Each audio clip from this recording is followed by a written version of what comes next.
Hey guys, welcome back to the Dialed In podcast. This is the low equity edition. I am Mike Jackson. I'm based out of Austin, Texas. I am looking to buy fix and flips. I'm also looking to buy very low entry sub 2 deals, just like everybody else. My criteria, just so you guys know, is 4.5% or less interest, 9% or less entry fee. You guys can see all of my buying criteria at mikesbuybox.com, by the way. Today, we're joined by Laura and Plamen. Both are veterans of the Low Equity podcast.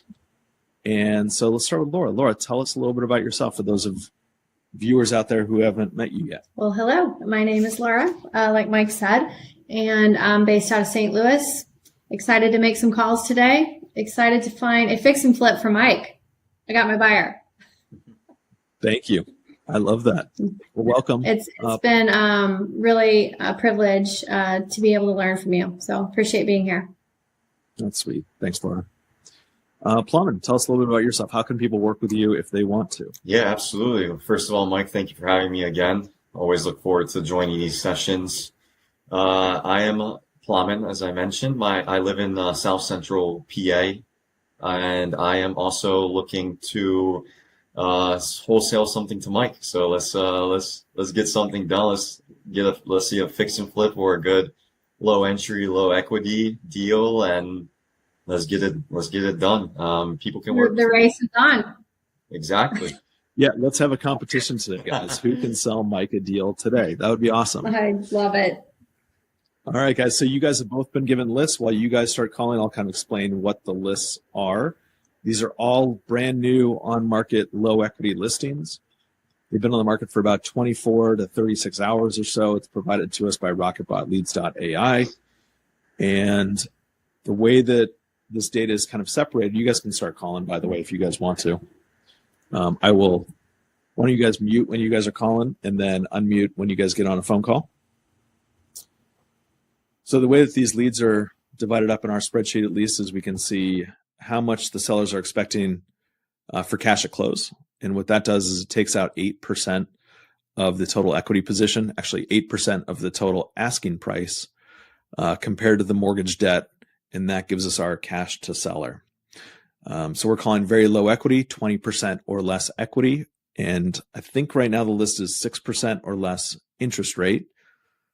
Now, I won't be buying the ones above 4.5% interest, but there could be an opportunity for us to homestead that to somebody who wouldn't rather have a 5.75% rate compared to 7% rate. So those are the kinds of things that we're working on, and hopefully we can get on a phone call here pretty soon.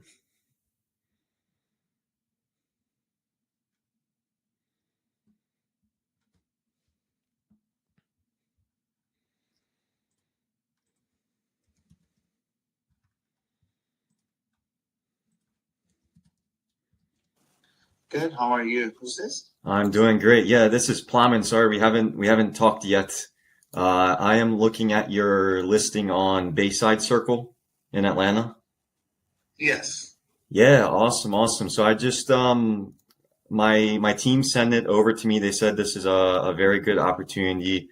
We're good buyers in the area. We actually just recently sold a property in Atlanta, and we're looking to use our funds to buy a good investment property. So I just wanted to reach out and see how everything's been going, if there's any way I can help.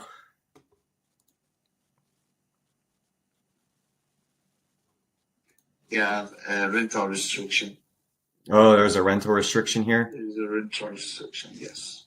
Oh, okay, It has to be gotcha. first-time home buyer. You said it has to be a first-time home buyer?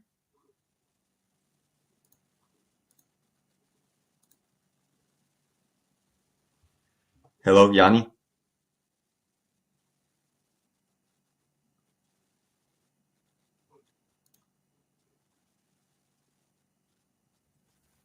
Did you lose them? Yanni, hello?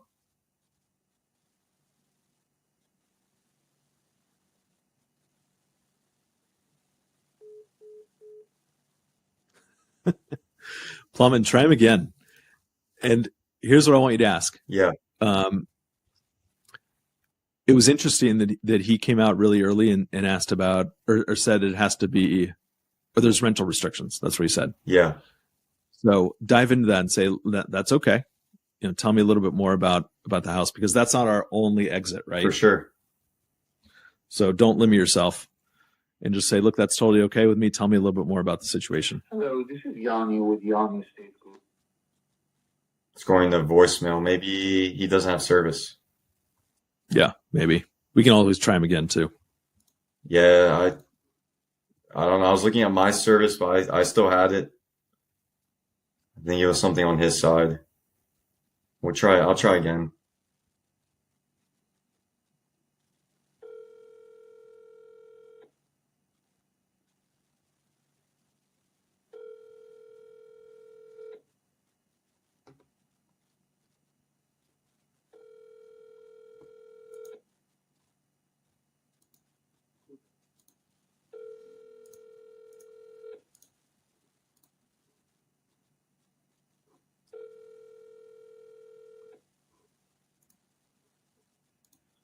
Hello, this is Yanni with Yanni.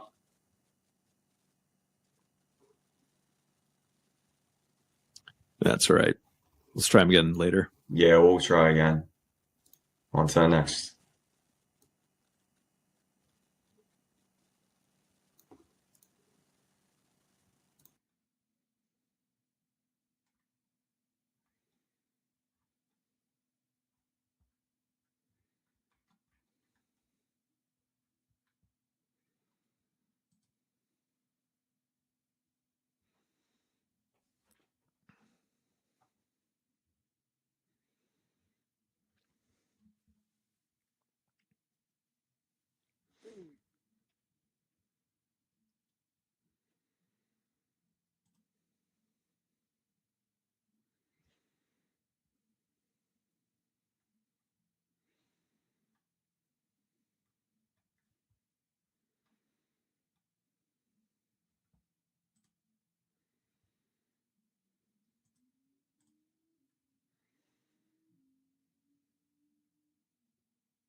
It off.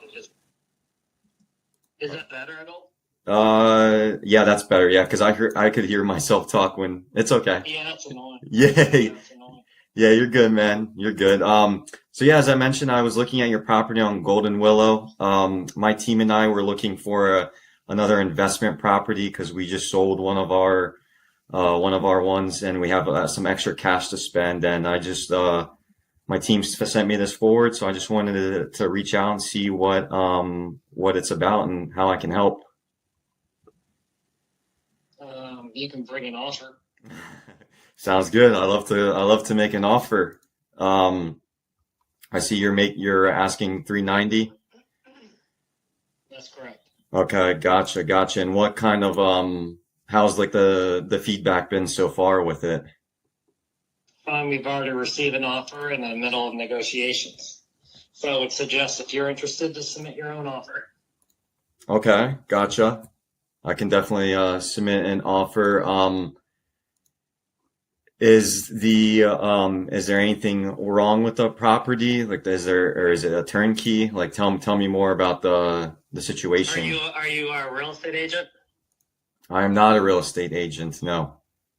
So you don't have access to the attachments on the MLS, correct? I'm looking at your property right now. Yeah, I can see the pictures. They look beautiful. I wasn't asking about the photos. I was asking about the attachments to the MLS listing. No, I do not have access to those. Yeah. Yeah, then I'm going to suggest that, please feel free to get representation. Maybe someone else can assist you with all the attachments. But I can't discuss any offer terms. So if there's something that you're going to be willing to submit, I'll look and pass that on. But I can't discuss the negotiations if you're not represented. So I suggest if you want to submit an offer to present your terms, and I'll pass it along. How does that sound? Yeah, that sounds good. I'm just curious, have you dealt with anyone that's been unrepresented before? Sure. However, I don't, unless you're going to submit on your behalf and you have an attorney that can write up the offer to purchase, I have nothing to do with it. Okay, because what we usually do is, Go ahead. I was just gonna say what we usually do is submit an offer, through our company name, and then we will obviously write up our own contracts, like a state contract, and then submit it that way. Does that? Is this what's your term? What's your terms? Are you a wholesaler? No, I'm not wholesaling it. No, I have buyers already. My team and I, we purchase properties and we use all of our finances to use it as an investment. Okay. Well, I'll definitely look forward to receiving an offer if y'all are interested, and I'll communicate that to the seller. And I appreciate your time. Okay, gotcha. And let me ask you just one quick question to make sure I'm giving you a good offer. If I offered you something less than 390, would it be acceptable to the seller? I cannot answer that. So I'm suggesting and recommending that you submit your offer and I'll present it to the seller. How does that feel? Okay. Yeah, that's perfectly fine. I'll definitely do that. And, I usually like to send offers with like more than one option. So we can discuss those options once the offer is sent, and we'll go from there. I'd love to see what we can do to make it work. All right. Well, thank you. Yeah. Thank you so much, Matt. We'll talk soon. All right. Bye. All right. Bye-bye.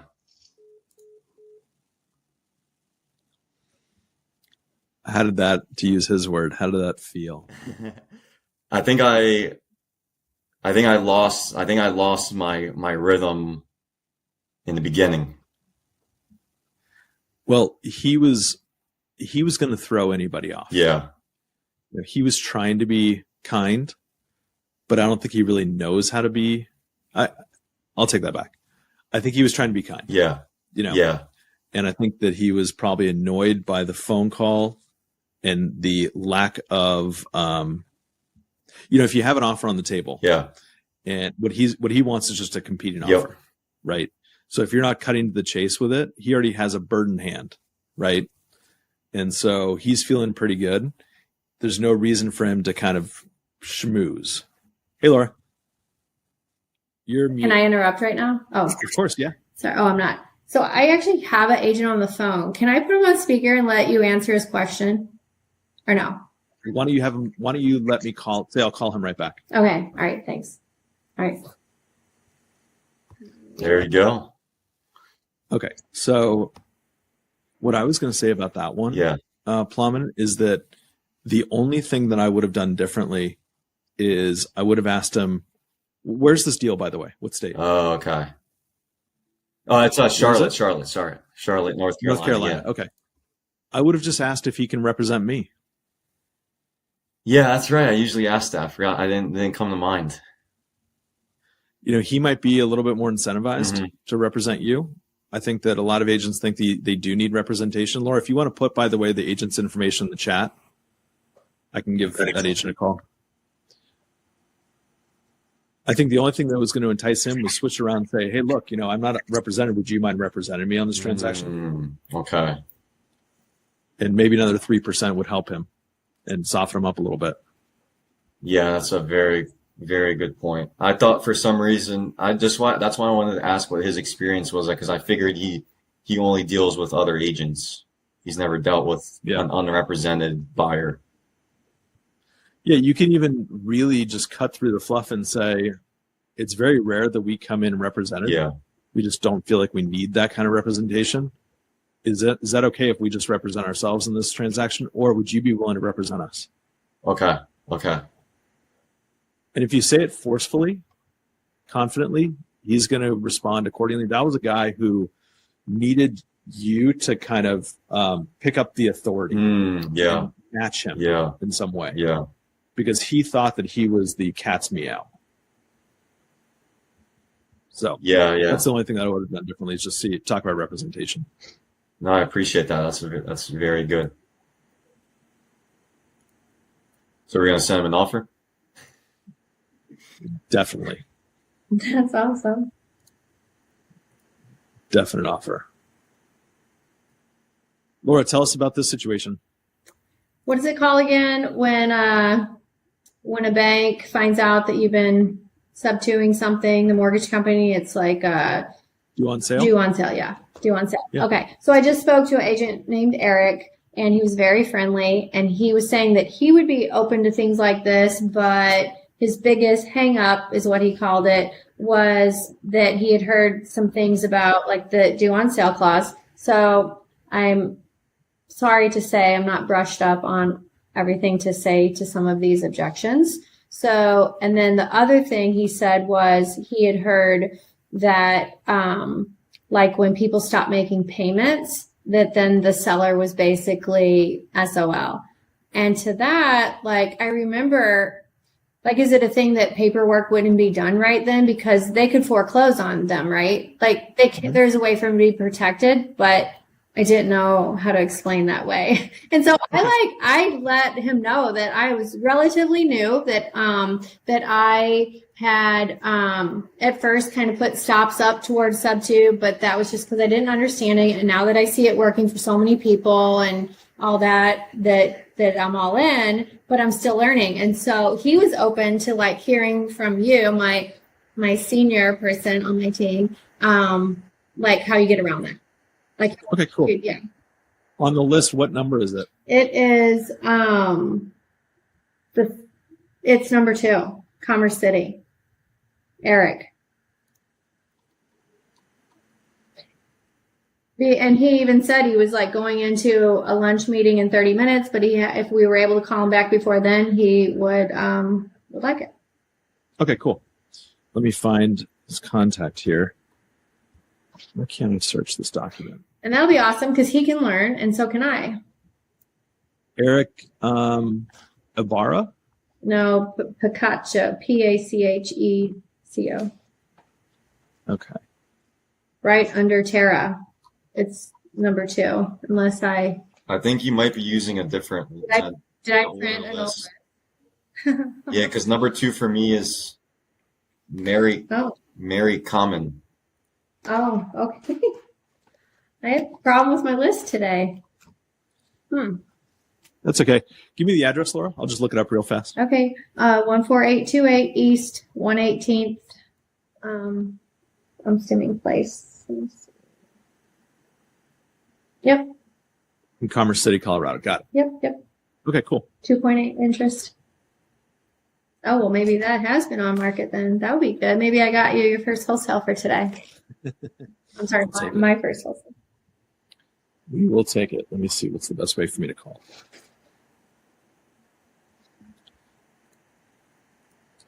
All right, here's what I'm going to do. I'm going to call from my computer. You guys tell me if you can hear it or not, okay? Okay. On all the times I've been on, we haven't done this, and I like it. I'm glad we're doing this. Me too. Me too.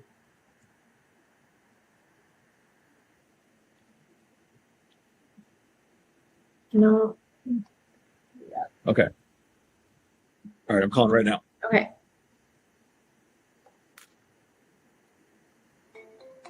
You guys hear? Yeah. Mm-hmm. Hello, you've reached the voicemail of Eric Pacheco with Home Check Real Estate. I certainly value your call. Let's try him again.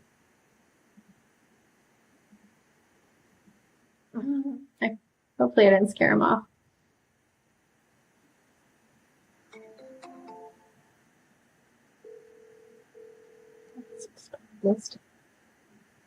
Hello, you've reached the voicemail of Eric. That's okay. I'll try him in 5 minutes or so. Okay. So I'm really looking forward to this conversation with him, actually. I'm going to text him to let him know that that was you trying to call him, maybe. Tell him I'm calling from a 469 area code. Okay. All right. I'm listening. Okay, cool. I mean, I'll text him. You were saying something. I cut you off. I'm sorry. No, you didn't. No, you're good. Plamen, on your next call, instead of, I think that the intro is super important, by the way. Mhm. And I think that saying it confidently is really important. And I think the way that you end your intro is really going to lead the conversation pretty heavily. So instead of saying at the end of your intro, saying, I'm hoping we can help you out, try something a little bit different. Try something like, give me an example of your intro again. Sometimes we don't hear it just because you're unmuting, for example, but give me your intro that you do with an agent, or an example of one. Yeah, an example of one would be, hey, Mike, this is Plamen. I'm looking at your listing on 123 Main Street. I am looking to purchase this as a long-term rental, or my team and I are looking to purchase this as a long-term rental. And then sometimes I'll add like something else to it, and then I'll be like, well, you can't tell me. I'd like to know more about the property. Tell me what's like what the situation is. Okay, that's perfectly fine. Okay. I think that's perfectly fine. The only thing that you might run into a little bit is being pigeonholed as a long-term rental investor. Uh-huh. Just like that first agent, he said, there's rental restrictions. Yeah. So you can still use that. Most of the time, there's not going to be an issue. Okay. Sometimes there will be, and then you just have to adjust a little bit. But what I would say is just to kind of expand on that a little bit. Hey, Plamen, my name is Mike. I'm looking to buy a house in Charlotte, North Carolina. Okay. Vague, Yeah. right? Not saying why. Yeah. I'm looking to buy a house in Charlotte, North Carolina. I just noticed that this came on the market. Can you tell me a little bit about it, or what's been the activity on it? Whatever your follow-up line is, needs to lead down the next line of conversation. Okay. I like that. That's also easy. Yeah. So see how that goes. I just wouldn't end with, I want to see how we could help, because sometimes that might come off as they're not the expert, which they want to be the expert in the scenario. And then it might also come off as if you're an agent. And so that's okay too. But what I would rather do is come off as an investor without saying the word investor. Correct. Okay. No. I appreciate that. Yeah, we'll see. Look, this is all trial and error, right? We have to kind of find our voice on these things and see what works for us. Sometimes you could say something where an agent would just melt and be like, yes, sign here. Yeah. And I'd say the same thing and it wouldn't work. Yeah. Just because it's not my personality and vice versa. Mm-hmm. So we just have to find our voice. I'm still working on mine.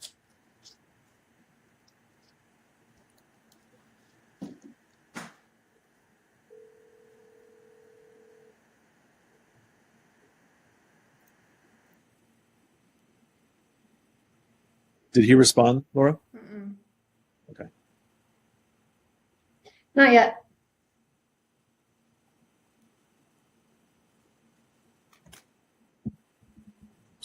to try again.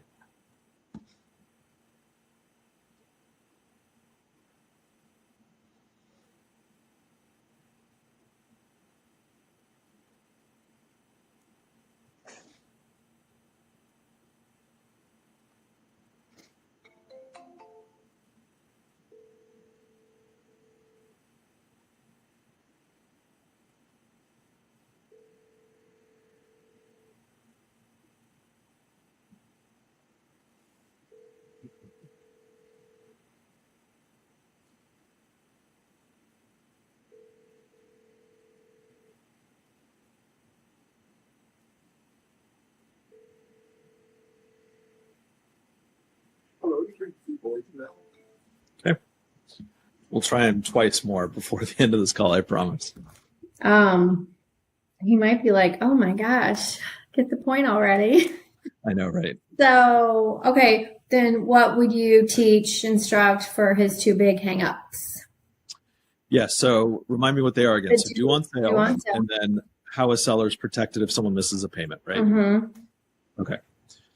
So the due on sale, what I always start with is that we've done hundreds of transactions like this. The due on sale clause has only been called on us a couple of times. And in both scenarios, we're very easily able to get ourselves out of the situation with a couple of different remedies that we actually put into writing before we close on the transaction. Okay. And I'll give them a couple of examples, one of which is just to deed the property back to the seller and do some sort of like a lease option or a lease, some sort of like a lease to purchase type of scenario.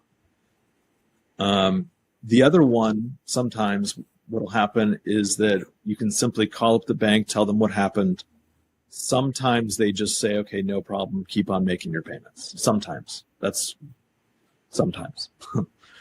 So what I always want to stress in that situation is that should be a concern of yours. That should be something that the seller considers. Mm-hmm. And at the same time, if that does happen, we have remedies, and I'll outline exactly what those are for you in our paperwork to show you what's going to happen if this happens.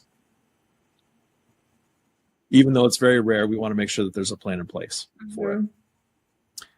The second part of it is what happens in the case of default. So this should be probably the most worrisome thing about sub 2, right? What happens if someone misses a payment? The only way that I feel a seller is properly protected is if they're given a promissory note and a deed of trust. They have the ability to foreclose on me. We properly define what default means. Typically, it's a 30-day period of non-payment. Mm-hmm. That allows me to start the foreclosure process. And then on top of that, I'm going to want to make sure that whoever buys the property, whether it's me or somebody else, escrows 3 to 6 months worth of payments so that we know that there's money there to make a payment in case the buyer misses a payment. So that way, the mortgage never goes unpaid.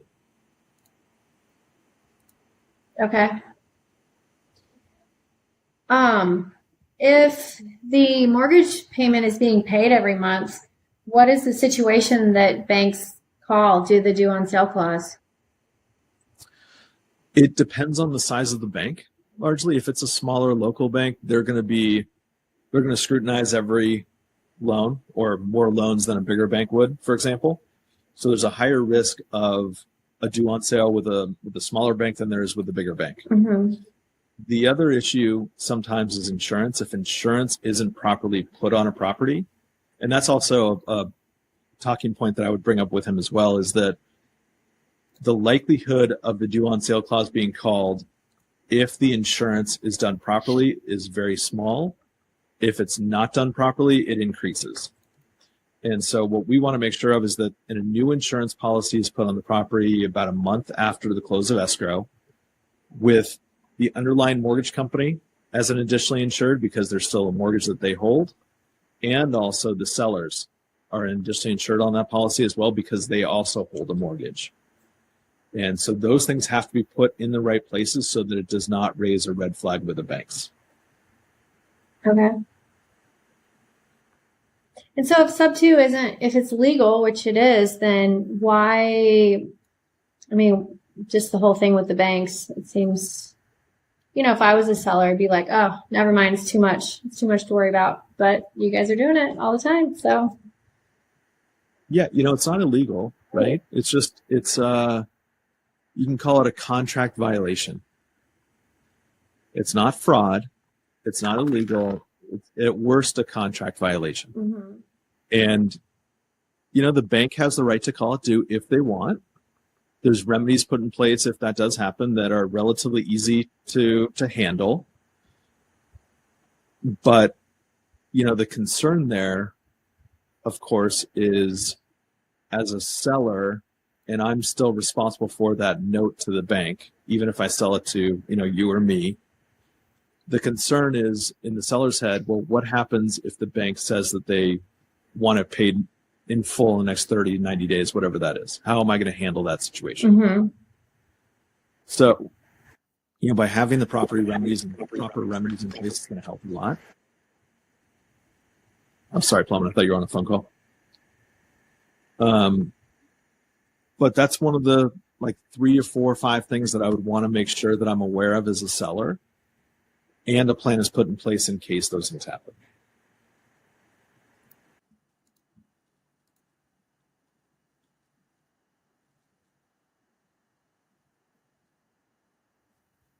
Yep. Yeah, I'm You're good. frozen. Give it a second. It might unfreeze.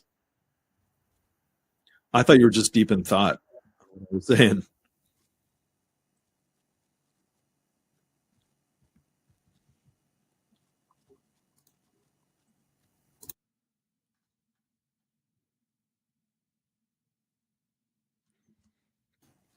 All right, let me try this guy again.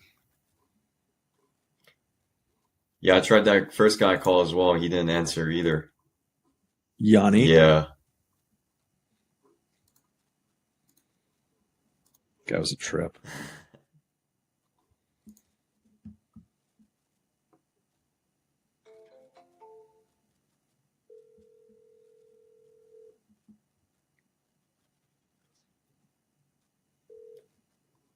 Hello, you reached the voicemail. Now he's just shutting me down.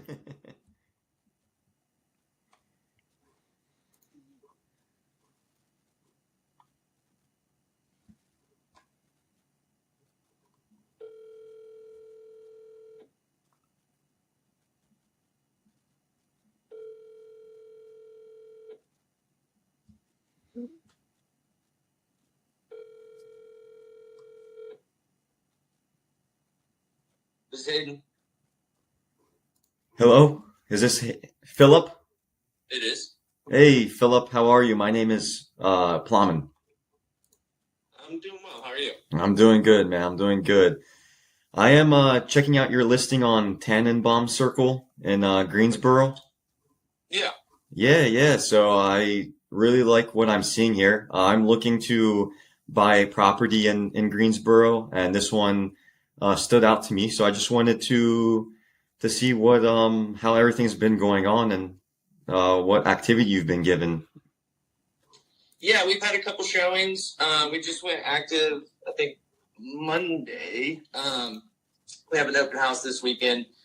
It's a little hard to gauge, but I mean, I think we're priced pretty well considering what's available at that square footage with that many beds and bathrooms. And it's my cousin's place. He moved to Raleigh, or is in the process of moving to Raleigh, so he just needed to get it off the books. That's about all I got. Okay, I got you, man. So he's moving to the what is it called? The Research Triangle over there. Yep, Triangle. Yeah, I've heard that's a poppin' area. Lots of tech companies are going there. Yeah, absolutely. Yeah. So you're helping out family. I love to hear that.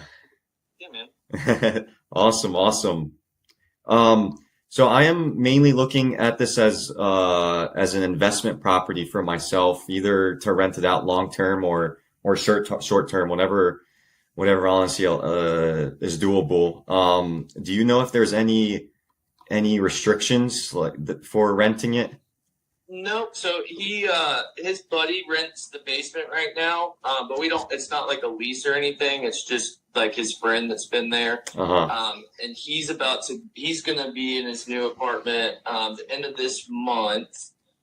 And where was it going with that? Yeah. So he's rented it personally. Then before it was owned by the couple that built the units there. And so they had it as a rental the entire time before my cousin lived in it. He's the only one that's ever owner occupied it. Gotcha. As far as short-term rental, we had it currently listed on Furnish Finder. And that's one of the short-term rental sites that I use for like travel nurses and stuff. Yeah. And we were playing around with it, but then he just kind of decided that he just needed to get some cash and get out of there. Yeah. So it's definitely something that could be done short-term rental as well. There was nothing in the bylaws or anything like that against it. Okay, that's awesome. Yeah, because I've been calling some other properties, and sometimes there's rental restrictions, and especially if there's an HOA. Yeah, and there is an HOA. It's $212 a month. It has 2 different pools. It has. I'm trying to think of some of the other amenities. Those are the bigger things I can think of. Yeah. Yeah, I see it's listed as 2 pools. Yeah, that's cool. Do you know what kind of feedback you got from the people that were previously renting it? Well, I can. So since it's my cousin, we're really close. I've been over there. I mean, the majority of last year. Yeah. While he was still in town. Yeah, I mean, it's a great unit. It's not a lot of like updates or really anything in there. But as far as condition, it's in great shape. HVAC's a little older. It's got a new fridge and washer dryer that he's planning on leaving as long as the offer is like reasonable. But across the board, it's been a good listing. Yeah, I love that, and you're definitely right. It definitely looks like a very you buy it and you're set. You don't have to do any changes to it. No, I mean you could do some different things if you wanted, like update some countertops or change out some of the hardware like the doorknobs and stuff. Maybe make it a little bit more modern. But I mean, nothing that you would have to do. You could put a tenant in it tomorrow. Sweet. And then, like you said, I can even split it out 2 tenants, one in the basement and then one in the the upper floor.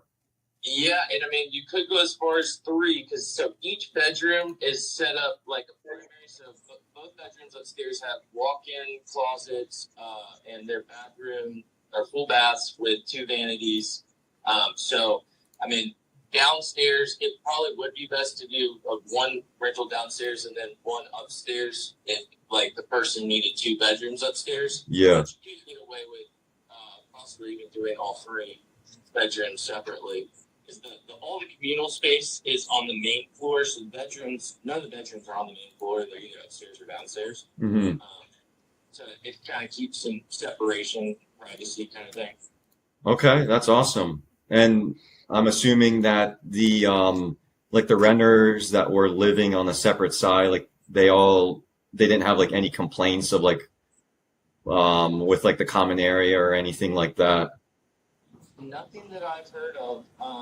The funny thing is, so directly next to it, if you're staring at it, the front door to the right is a lady that lived next door to me when I was growing up, and her and her husband got a divorce, and she bought that unit, and she lived there the entire time. And this was back in 2006. So oh wow.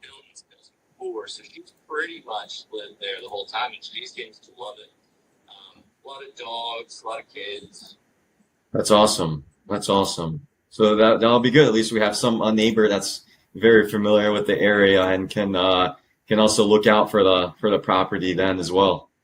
Absolutely. Heidi would be happy to do it, I'm sure. Oh, jeez, I love that. See, this is why I love talking this business, because you always find so many friendly people.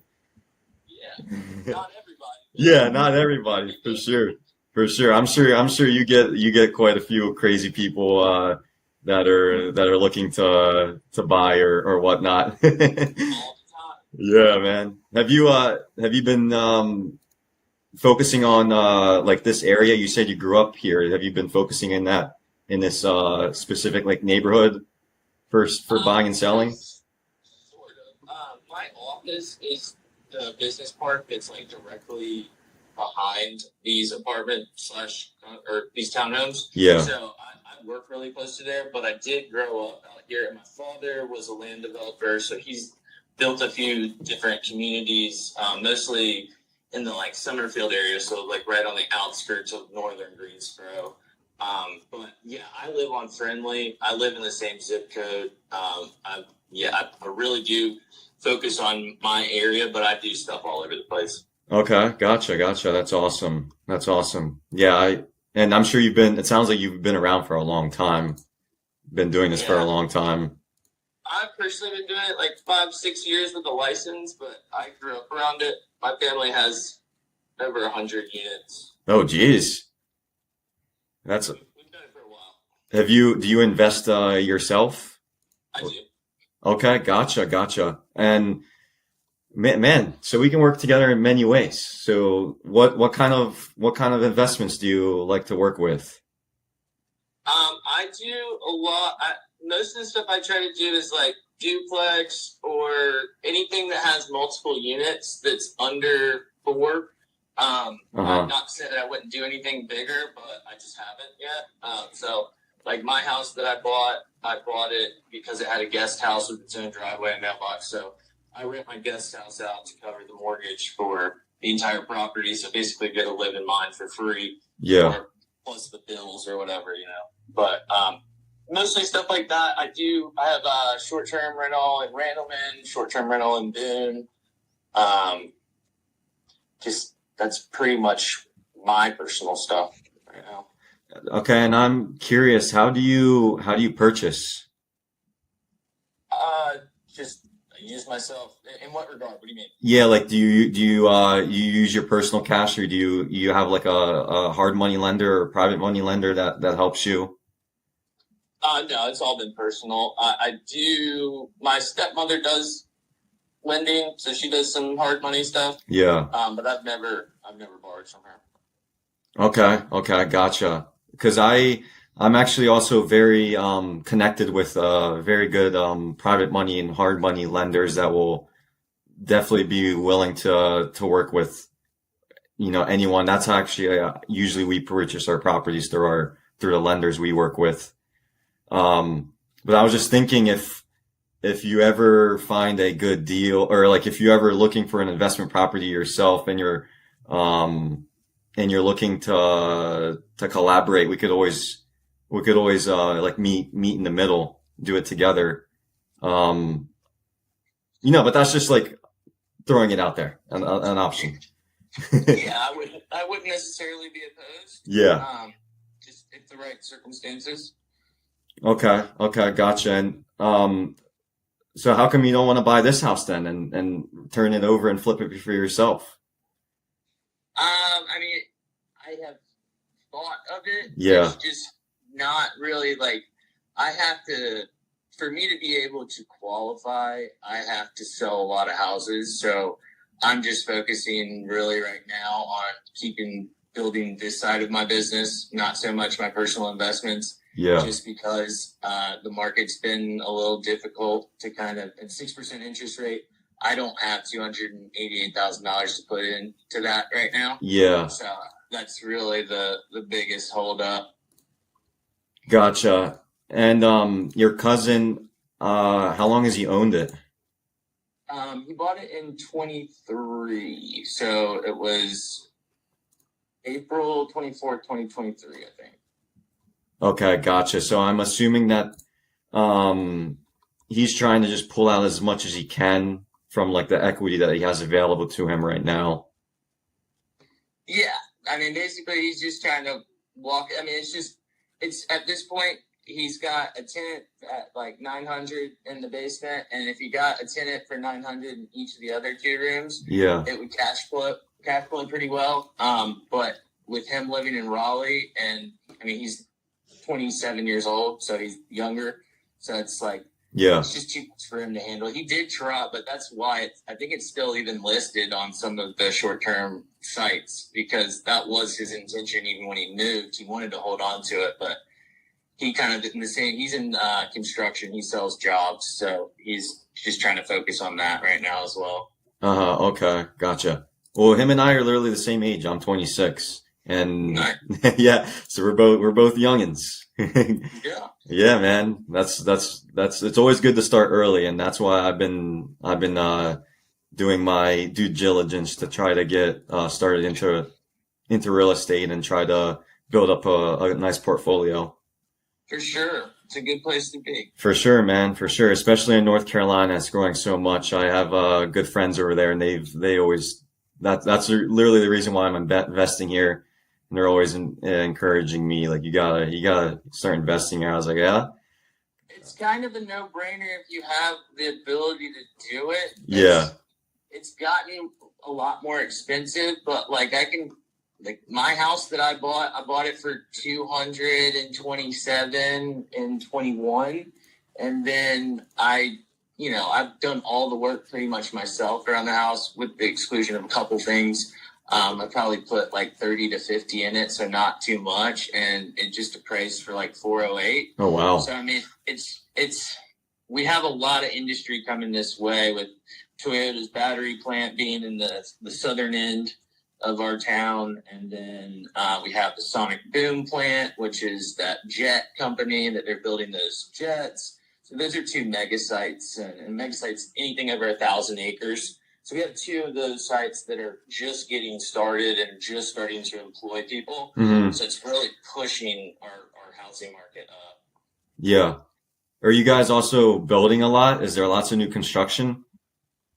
We need more, but I have a new construction under contract right now.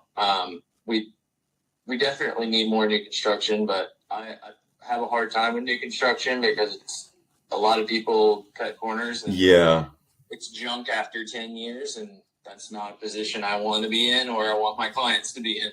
Yeah, no, that's definitely true. I can imagine from your standpoint with clients that it's kind of a more of a difficult avenue for someone to get into, unless it's like a high-end apartments or something. Yeah. There are exceptions for sure. Gotcha. Yeah, I don't really focus on new constructions either. I find it best when there's a property that, are already there, and you can either put money into it to make it better, or just it's already ready for you, put someone else in there. Absolutely, yeah. Sorry, I just got a text message right when you. No, you're good, man. So here's the thing. I'd love to make you an offer on this property. I wanted to ask you this first. If I gave you an offer of a creative finance deal, would that be something that your cousin is open to do? I can't legally say no, but no, he's not going to do a creative financing situation. His loan is an FHA loan, so it is assumable. So he probably would be open to the idea of something that was assumed with a little bit of cash, but I think I'll probably be as creative as he'd want to go. Okay, gotcha. So it sounds to me like he's looking for a certain amount to walk away with, and that's the most important, like the money in his pocket. Yeah, I mean, just not having the liability and a little bit of cash in his pocket. Okay, gotcha. So we can definitely make that happen. I've purchased a property creatively before, and I found that it works the best in terms of the sellers and in terms of for me as well. So it's honestly a win-win for both sides. I find that a lot of people think that there's a lot of blockage in the way, or like illegal stuff that could happen. So if there's anything that I can help with, or if any questions that I can help answer, I'd love to. Or if you want me to offer something first, and then if your cousin has any specific like questions, I'd love to provide more details of how it benefits him as well. Absolutely. I mean, you are more than welcome to submit us anything you would like. But my only holdup with most creative financing situations is that at the end of the day, you're still on the hook for the payment. And so, like, if you have a way to mitigate that or get around that, then, I mean, we'd probably be more open to it. But he's going to need to buy something here in Raleigh the next year or so. So he's just not going to be able to hold the debt-to-income ratio. Correct. Yeah. That's definitely a consideration for sure. We could definitely go over that. You were saying that your question was if there's a like the payments, like let's say I default on the payments and then he would automatically have to take over them. Is that what you were concerned about? Well, sort of. Yes, but it's not as much that as it's still going to be on his debt to income ratio. Okay. That's more of the concern. Because, I mean, like, if it was owned outright cash, I mean, if you default, we just get the property back. So I wouldn't be opposed to that. But yeah, holding up his DTI would be problematic. Okay. I totally understand. How about this? Because I don't want to keep on bothering you, because I'm sure you're a busy man. Let me send you an offer, and I will let's get back in touch, and then we'll go over any of the questions you have, and we'll go over the debt to income concern that you have as well. Does that sound good? Yeah, that's fine. Okay, cool. I have your email as, let's see, is it gwilsonh@gmail.com? It is. Okay, sweet. So I will send you an email over with just like a soft offer of what I plan to do, and we'll go from there. That works. All right. What's your name again? It's Plamen. Like, think of it like a ramen, like Plamen ramen. Yeah, put it into your phone. You can even call me Mr. Noodles. Perfect. Oh yeah, for sure. I have an interesting name. Well, I appreciate it, Philip. And look at that, you have a name with a P as well. So maybe we can in our next business we can have a P squared LLC. Hey, if the numbers make sense, I'm not opposed. There you go. That's what I'm all about as well. If the numbers make sense, I'm glad you see it the same way. All right, man. It was amazing talking to you. Appreciate your time, and we'll keep in touch. And this is also your cell phone as well, I'm assuming. It is. Okay, sweet. I can even send you my information and yeah, just shoot me a text with yours so I can lock it in better. Yeah, I got you. I'll text you right now. I appreciate it, man. Yeah, man. I'll talk to you later. Yes, sir. Have a good one. Peace. All right, Plamen, good long call. You guys got really, really deep there. Tell me what you thought about that phone call. Then, Laura, I want your opinion on it too, since sorry about your computer issues, by the way. I have no idea. Thanks. Sorry. I'm curious what you think about Plamen's call as well. Plamen, you first. Tell me what you thought. Yeah, I thought it was very good. It was very smooth. He was a very open guy. He was talking a lot. Like I was leading the conversation. I think I built really good rapport with him. I tried it.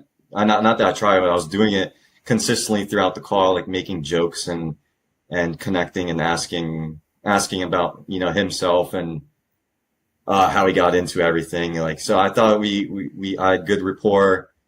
I kind of I think I got a little lost of where to bring in the conversation, because I think I didn't bring it in until 5 minutes before we ended, which I mean, I guess it's not a real issue. But I think I was in overthinking about how I could bring the conversation of a sub two and just go from there. Because I think we were having a good conversation. I just Like I was just trying to lead him like in a certain direction. And I think I did lead him to it. And then at least now we know what his opinion is and where his objections are. Which again, I wasn't fully comfortable in answering those at the moment. So I think this is definitely a good, I think something's here. I mean, I think just the fact that he was, open to, or he was friendly and he was open to listen to me. I think, something can definitely be made here. And if not with this one, with something else. I mean, the guy's also an investor himself. So, I think it was a perfect, not a perfect, but it was a great like first call where you just build that relationship. Yeah, I agree with that. Laura, what do you think? I totally agree with it. I think it was great.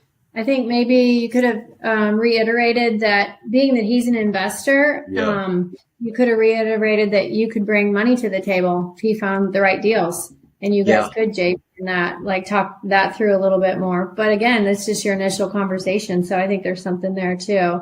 And then the only other thing I was thinking when he talked about the DTI, Mike, could have he talked about that third party company that services the loan that can provide information that those payments are being made, that it actually can help their credit? Yeah, I think that was probably step 2 or 3 with regard to that conversation. The qualification that he's concerned about is interesting because he has an FHA loan, right? So what the agent was saying there was somewhat correct. It depends on a couple of factors that we didn't find out information on.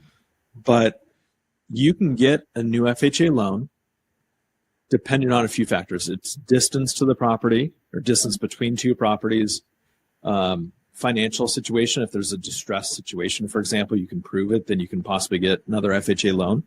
So there are a couple different caveats there that they might be able to take advantage of. However, with regard to the DTI concern, he was not correct.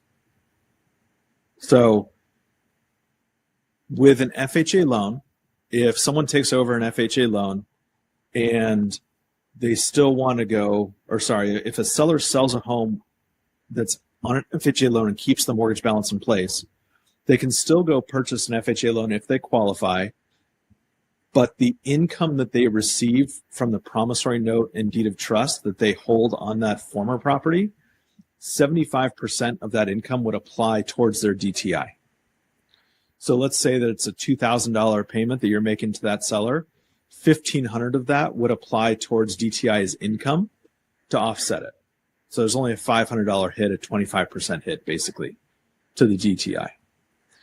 So, you could have gone down that path, but what I would probably have done in that situation, I hope, is I would have said, I totally get that concern. It makes total sense. Let me tell you exactly what happened with this last situation that we dealt with. With an FHA loan, they thought the same thing, but you can have multiple FHA loans in your name, and they can possibly offset up to about 75% or so of your DTI. So the concern about buying a new home is somewhat realistic, but not as concerning as he thought it was. So the next level of that, Laura, is a servicing company, but it's not as important because what you're basically saying, I think, is that we can prove that someone else is making payments on that note, right? What I would rather do in that situation is if he's immediately going to buy a house in Raleigh, I would rather do a lease purchase, meaning let's lease this property, give him some money. The way that a lease purchase works is you pay first month's, last month's, you also pay a security deposit.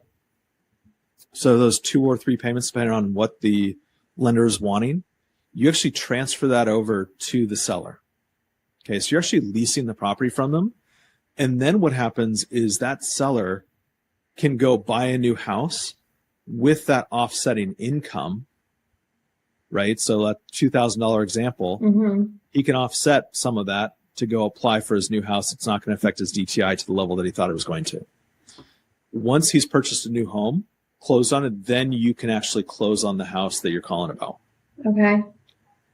So I'd rather go the lease purchase route than I would let's buy it, prove that we're making payments, and then 3 to 6 months down the line, that seller can go buy a new house. Mm-hmm.